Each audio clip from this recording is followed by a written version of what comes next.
مدرسہ فیض عام نے اس پورے علاقے میں جب بھی مدرسہ کے نام و نشان نہیں تھے، اس وقت سے لے کر آج تک جو قربانیاں دی ہیں، مدرسے کے ذمہ داران، مدرسے کے اساتذہ اور علاقے کے سارے مسلمان مبارکباد کے مستحق ہیں۔ یہ ایک دینی ادارہ ہے اور تعلیمی ادارہ ہے۔ دینی اور تعلیمی ادارے کے حوالے سے چند باتیں آپ کے سامنے عرض کی جائیں گی۔ اللہ نے قرآن میں فرمایا اقرأ بسم ربک الذی خلق، اور یہ اس وقت فرمایا تھا جب اللہ کے بعد فرمایا میں نہیں پڑھ سکتا۔ واقعہ بہت لمبا ہے، آپ کو سینے سے دبایا اور سینے سے اتنے زور سے دبایا کہ اللہ کے نبی نے فرمایا مجھے ایسا لگا اب میری روح نکلنے والی ہے۔ پھر آپ سے ارشاد فرمایا پڑھیے، تو آپ پڑھتے چلے گئے۔ یہ رسالت کا آغاز ہے۔ نبی پاک علیہ السلام کے لیے آپ کو شرعی اور ظاہری طور پر نبی اور رسول بنایا جا رہا ہے۔ یہ اس زمانے کی بات ہے جس زمانے میں مکے میں زنا عام ہے، جس دور میں مکے میں چوری عام ہے، جس دور میں مکے میں ڈکیتی عام ہے، اور جس دور میں مکے میں ظلم و بربریت کا بازار گرم ہے، جہاں ناانصافیاں ہی ناانصافیاں ہیں، غریب لوگوں کا انصاف قائم کیا جاتا ہے اور امیروں کو چھوڑ دیا جاتا ہے۔ یہ اس زمانے کی بات ہے، یہ اس دور کی بات ہے۔ ایسے حالات میں اللہ نے آپ کو نبی بنایا ہے اور رسول بنایا ہے، اور اللہ نے فرمایا کہ پڑھیے۔ جہاں زنا عام ہے وہاں پڑھنے کی بات کی جا رہی ہے، جہاں چوری عام ہے وہاں پڑھنے کی بات کی جا رہی ہے، جہاں ڈکیتی عام ہے وہاں پڑھنے کی بات کی جا رہی ہے، جہاں ناانصافیاں قائم ہیں وہاں پڑھنے کی بات کی جا رہی ہے، جہاں ظلم و بربریت کا بازار گرم ہے وہاں پڑھنے کی بات کی جا رہی ہے۔ علماء نے لکھا ہے تعلیم آئے گی، علم آئے گا، ایجوکیشن آئے گا، زنا بھی مٹے گا، چوری بھی مٹے گی، ناانصافیاں ختم ہوں گی، ڈکیتی ختم ہوگی، اور ظلم و بربریت کا بازار گرم ہے یا ظلم و انصاف میں بدل جائے گا۔ اسی لیے میرے دوستو، میرے بزرگوں، آنے والے اس عظیم الشان اسٹیج کے حوالے سے آنے والے سارے مسلمانوں کو یہ پیغام دینا چاہوں گا کہ اپنے آپ میں، اپنے سماج میں، اپنی اولاد میں، اپنے رشتہ داروں میں، برادران وطن میں تعلیم کو فروغ دینے کا کام کیا جائے، ایجوکیشن کو پھیلایا جائے، تعلیم کو عام کیا جائے۔ ہمارا سماج تعلیم سے آراستہ ہو جائے گا، یہ سماج زنا سے بھی مٹے گا، زنا سے بھی بچے گا۔ اگر ہمارا سماج ایجوکیشن سے آراستہ ہو جائے گا تو ہمارا سماج چوری اور ڈکیتی سے بھی بچ جائے گا۔ اگر ہمارے سماج میں تعلیم آئے گی تو میرے دوست کو یاد رکھنا، پھر ہمارا یہ سماج ناانصافیوں سے نکل کر انصاف میں بدل جائے گا، ظلم سے نکل کر انصاف میں بدل جائے گا۔ آج دور اس بات کی ہے کہ مسلمانوں تعلیم کو فروغ دیا جائے، مدارس اسلامیہ کو فروغ دیا جائے، مکاتب قرآنیہ کو زندہ اور آباد کیا جائے، دینی اور تعلیمی اور حیادارانہ اسکول کا نظام قائم کیا جائے، جہاں ایک طرف مدارس اسلامیہ میں قرآن و سنت کی تعلیم دی جائے اور بہترین حافظ قرآن، عالم دین، مفتی تیار کیے جائے، وہیں دوسری طرف ہمارے بچوں کو جو اسکولوں میں پڑھنے والے ہیں اور معصوم کلیوں کو قرآن و سنت سے کے نبی اور صحابہ کی سیرت سے آراستہ کیا جائے، انہیں اسلامی عقیدہ سمجھایا جائے، انہیں اللہ کے بارے میں بتایا جائے، انہیں رسول کے بارے میں بتایا جائے، انہیں قرآن کے بارے میں بتایا جائے، انہیں جنت کے بارے میں بتایا جائے، انہیں جہنم کے بارے میں بتایا جائے، پل صراط کے بارے میں بتایا جائے، عذاب قبر کے بارے میں بتایا جائے، جنت کی نعمتوں کے بارے میں بتایا جائے، جہنم کے عذاب کے بارے میں بتایا جائے، تاکہ ہمارے وہ بچے جو اسکول میں تعلیم حاصل کر رہے ہیں بچپن میں انہیں اتنی بنیادی تعلیم دی جائے تاکہ آگے چل کر کے ہمارا بچہ مرتد ہونے سے بچ جائے۔ آج کا زمانہ ہمارا سماج میں جا کر جائزہ لو میرے دوست بزرگوں، ہمارا سماج ارتداد کا شکار ہو چکا ہے، مرتد ہونے کی مہم، مرتد بنانے کی مہم چلائی جا رہی ہے، ارتداد پر مکمل اور منظم محنتیں ہو رہی ہیں۔ اگر ہم نے اپنے اسکول میں پڑھنے والے بچے کو مکتب میں بھیج کر قرآن سکھایا ہے تو یاد رکھنا ہم نے اپنے بچوں کو مرتد ہونے سے بچا لیا ہے۔ اگر کوئی مولوی صاحب، اگر کوئی حافظ صاحب ہمارے بچے کو اسکول میں پڑھنے والے کو قرآن کی تعلیم دے رہا ہے تو یاد رکھنا وہ مولوی صاحب اور حافظ صاحب مبارکباد کے لائق ہیں، انہوں نے میرے بچے کو مرتد ہونے سے بچا لیا ہے۔ آج اس بات کی ضرورت ہے میرے دوستو کہ ہم اپنے بچوں کو قرآن کی تعلیم سے آراستہ کریں، حدیث کی تعلیم سے آراستہ کریں، عقائد اسلام انہیں سمجھائیں، سیرت نبی انہیں سمجھائیں، سیرت صحابہ انہیں سمجھائیں۔ آج سماج میں اس بات کی بھی ضرورت ہے۔ اس کے آگے بڑھتے ہیں، مدارس اسلامیہ میں پڑھنے والے طلبہ اور مکاتب قرآنیہ میں پڑھنے والے طلبہ، ان کی کل تعداد 3.5% ہے۔ اے مسلمانوں کان کھول کے سن لو، مدارس اسلامیہ میں پڑھنے والے طلبہ اور مکاتب قرآنیہ میں پڑھنے والے طلبہ، ان کی کل تعداد 3.5% ہے۔ یہ بات میں نہیں کہہ رہا ہوں، یہ بات گورنمنٹ آف انڈیا کی رپورٹ ہے، اور ڈاکٹر راجندر سچر نے 2005 میں یو پی اے گورنمنٹ نے ڈاکٹر راجندر سچر کو یہ ذمہ داری دی ہے کہ ملک کے سروے کرنے کے بعد مسلمانوں کی تعلیمی اور مسلمانوں کے اقتصادی احوال کی رپورٹ تیار کی جائے۔ لہذا ڈاکٹر راجندر سچر نے 2005 کے اندر پورے ہندوستان کا سفر کر کے جو رپورٹ تیار کی ہے، اس رپورٹ کا خلاصہ یہ ہے کہ مسلمانوں کی تعلیمی پسماندگی کا حال یہ ہے اور مسلمانوں کے اقتصادی پسماندگی کا حال یہ ہے کہ مسلمان دلت سے کہیں زیادہ بدتر ہے۔ آج 3.5% لکھتے ہیں، 3.5% مسلمانوں کے بچے مدارس اسلامیہ میں پڑھنے والے ہیں۔ اور میں یہاں رک کر یہ بات کہنا چاہوں گا کہ ڈاکٹر راجندر سچر کو یہ فرق معلوم نہیں ہے کہ مدارس اسلامیہ کیا ہوتے ہیں اور مکاتب قرآنیہ کیا ہوتے ہیں۔ ہمارے سماج میں مدارس اسلامیہ کا مقصد کچھ اور ہے، مکاتب قرآنیہ کا مقصد کچھ اور ہے۔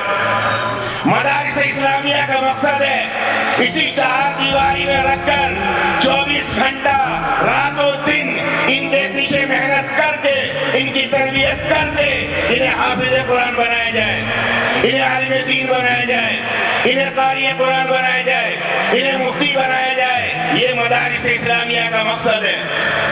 اور مکاتب قرآنیہ کا مقصد یہ ہے وہ بچے جو اسکول میں تعلیم حاصل کر رہے ہیں انہیں بچپن میں دنیا میں زندگی گزارنے کی جتنی ضروری تعلیم ہے اور جتنی ضروری تربیت ہے اتنی دی جائے تاکہ آگے چل کر کے ہمارا بچہ ڈاکٹر انجینئر بھی بنے تو مسلمان رہے۔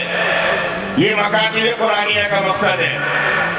لہذا مکاتب قرآنیہ کا مقصد حافظ قرآن بنانا نہیں ہے، عالم دین بنانا نہیں ہے، لیکن ان کو مکتب اور مدرسے کا فرق نہیں معلوم ہے۔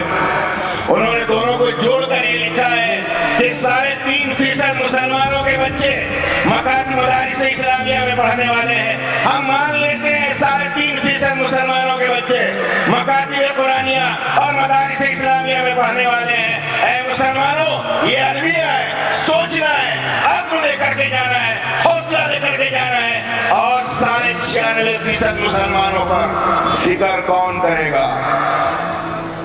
دین تو ہر ایک کے لیے ضروری ہے، ایمان تو ہر ایک کے لیے ضروری ہے. حلال و حرام میں فرق کرنا ہر ایک کے لیے ضروری ہے. اللہ کے رسول کی سیرت کو اپنانا ہر ایک کے لیے ضروری ہے. جب 3.5% مسلمانوں کے بچے سے ہم مطمئن ہو کر گھر میں نہیں بیٹھ جائیں گے بلکہ 100% مسلمانوں کے بچوں تک دینی تعلیم کو پہنچائیں گے. 100% مسلمانوں کے بچوں میں چل کر گراؤنڈ لیول میں محنت کر کے اپنے سماج میں دینی تعلیم و تربیت سے انہیں آراستہ کریں گے. یہ عزم لے کر کے جانا ہے یا حوصلہ لے کر کے یہاں سے جانا ہے. دوسرا پیغام, یہ 96% بچے جو ہمارے ہاتھ میں نہیں ہیں, ان کی تربیت کون کر رہا ہے؟ انہیں میتھ ضرور سمجھایا جا رہا ہے, انہیں میتھ کے فارمولے ضرور بتائے جا رہے ہیں, سائنس کے بڑے بڑے آرٹیکل انہیں بتائے جا رہے ہیں, لیکن یاد رکھنا انہیں مسلمان رہنے کی کوئی بات نہیں بتائی جا رہی ہے.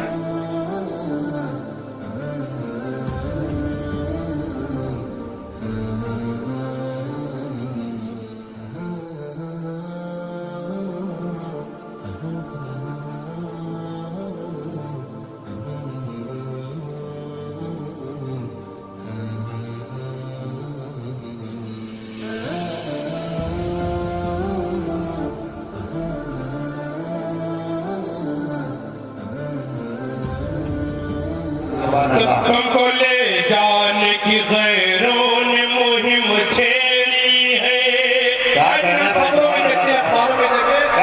تم کو لے جانے کی غیروں نے مہم چھیڑی ہے. بچے رہنا ہے تمہیں اب یہ فضا کہتی ہے. بچے رہنا ہے تمہیں اب یہ فضا کہتی ہے.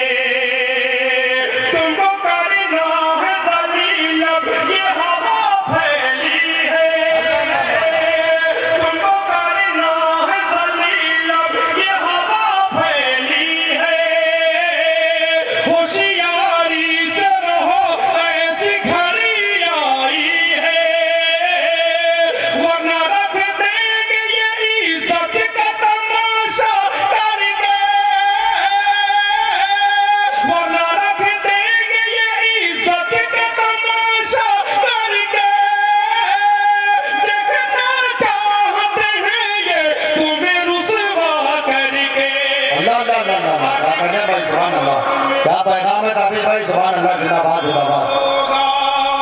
کیا بیٹیوں کے نام پر پیغام ہے بھائی. اللہ اللہ تھوڑی سا جانے دیجیے. بھائی نے قسم کھائی کہ میں آواز نہیں بڑھاؤں گا. بہرحال میں نے بھی سماعت فرمائے. آپ کی محبت ہے میرے ساتھ ہے, بس مجھے اتنا میری آواز کا بہت اچھے. میرا مزاج نہیں کہ میں بہت زیادہ بھائی کارٹر کو ٹانتے کروں کیونکہ میں کرام تشریف فرما ہوتا ہے. میں بہت زیادہ لفظ شاعری نہیں کرنا چاہتا. بہرحال سماعت فرمائے. ادا کریں بھائی. آج کے دور میں بہنوں کو سنبھلنا ہوگا. مجھے یقین ہے کہ ٹھیک ٹھاک پڑھ لیتا ہوں, اگر نہیں پڑھتا تو نہیں بڑے جلدی بلاتے کہ اللہ اکبر. آج کے دور میں بہنوں کو سنبھلنا ہوگا. کیا خوشگوانی ہے بھائی. اللہ اکبر. سبحان اللہ.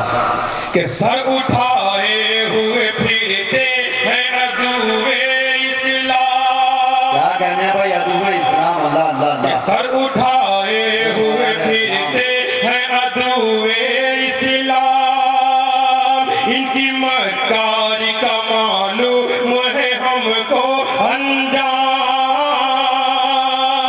ان کی تنظیم ہے کرنے کی بہنوں بدنام. اللہ اللہ اللہ اللہ. کیا ہے بھائی؟ ان کی تنظیم ہے کرنے کی بہنوں بدنام. راستہ چلنا ہے اب تم کو سنبھل کر ہر گام. تم کو منزل کی طرف شان سے بڑھنا ہوگا. تم کو منزل کی طرف شان سے بڑھنا ہوگا. وقت کہتا ہے کہ حالات سے لڑنا ہوگا. آج کے دور میں بہنوں کو سنبھلنا ہوگا. کفر و الحاد کا ارمان چلنا. بہت اچھے سبحان اللہ سبحان اللہ. مطلب سنا عطا کریں ارشاد بھائی. ایک مطلب دوسرے دیکھیں ہمارے جاسد صاحب میرا پسندیدہ یہ شعر ہے. ایک مطلب دوسرے عطا کریں بھائی ارشاد. کہ نہ تو شیطان نہ حیوان سے ڈر لگتا ہے. اللہ اللہ. نعت لمبی تھی میں نے انتخاب کیا اسے بعد میں پڑھنا صرف دو تین سے پیش کر کے جگہ لیتا ہوں. کہ نہ تو شیطان نہ حیوان سے ڈر لگتا ہے. اب مجھے معلوم ہے کہ ایک ایک شخص میری اس بات کی تائید کرے گا. سماعت عطا کریں بھائی. نہ تو شیطان نہ حیوان سے ڈر لگتا ہے. نہ تو شیطان نہ حیوان سے ڈر لگتا ہے. اب تو انسان کو انسان سے ڈر لگتا ہے. اب تو انسان کو انسان سے ڈر لگتا ہے. اور خاص طور پہ جو شعر کو سنانا چاہتا تھا اب سنا رہا. اللہ والے گناہوں سے بچتے ہیں تو کیوں بچتے ہیں؟ وہ بھی انسان ہوتے ہیں, ان کے بھی سینے میں دل ہوتا ہے, انہیں بھی گناہوں کا شوق پیدا ہوتا ہے, لیکن گناہوں سے بچتے ہیں تو کیوں بچتے ہیں؟ بہت ہی خاص شعر آپ کی سماعتوں کے حوالے کرتا عطا ہوں. کریں سبحان اللہ سبحان کہ دل تو آمادہ گناہوں پہ بہت ہے لیکن اللہ اللہ. دل تو آمادہ گناہوں پہ بہت ہے لیکن دل تو آمادہ گناہوں پہ بہت ہے لیکن دل تو آمادہ گناہوں پہ بہت ہے لیکن کیا کروں حشر کے میدان سے ڈر لگتا. اللہ اللہ اللہ اللہ. کیا سبحان اللہ سبحان اللہ. حشر کے میدان نواز نواز حافظ صاحب کا سبحان اللہ. بہت اچھے بھائی. ہمارے سے آخری شعر آپ کی سماعتوں پر. عطا کریں بھائی ارشاد سبحان. وہ جو تیرا ہے ہدایت کے لیے دنیا میں. اللہ اللہ. کہ وہ جو تیرا ہے ہدایت کے لیے دنیا میں. یوپی سے تعلق رکھتا ہوں اور یہ بڑا یہ ہے کہ آج کچھ نمونے نمودار ہوتے رہتے ہیں وقفے وقفے سے کہ قرآن کی اتنی آیتوں کو نکال دیا جائے, یہ کیا جائے وہ کیا جائے. ایک شعر اس حوالے سے کہ وہ جو تیرا ہے ہدایت کے لیے دنیا میں. وہ جو تیرا ہے ہدایت کے لیے دنیا میں. پاگلوں کو اسی قرآن سے ڈر لگتا ہے. پاگلوں کو اسی قرآن سے ڈر لگتا ہے. اور صرف دو شعر پیش کر کے بھی جگہ لیتا ہوں. عطا کریں بھائی ارشاد حافظ. حقوق اللہ ایک چیز ہے حقوق العباد. آج میں خاص طور سے مطلب پڑھنا چاہتا تھا اس اسٹیج پر سماعت ہمارے. عطا کریں بھئی ارشاد سبحان اللہ. روزہ نماز حج میں اللہ اللہ. تو آگے نکل گئے. صرف ایک شعر پیش کر کے اپنی جگہ لیتا ہوں. سبحان اللہ سبحان اللہ. کہ روزہ نماز حج میں تو آگے نکل گئے. روزہ نماز حج میں تو آگے نکل گئے. لیکن معاملات میں حضرت پھسل گئے. لیکن معاملات میں حضرت پھسل گئے. حاجی سید آفتاب عالم صاحب کے والد محترم کی حد سے زیادہ اخلاص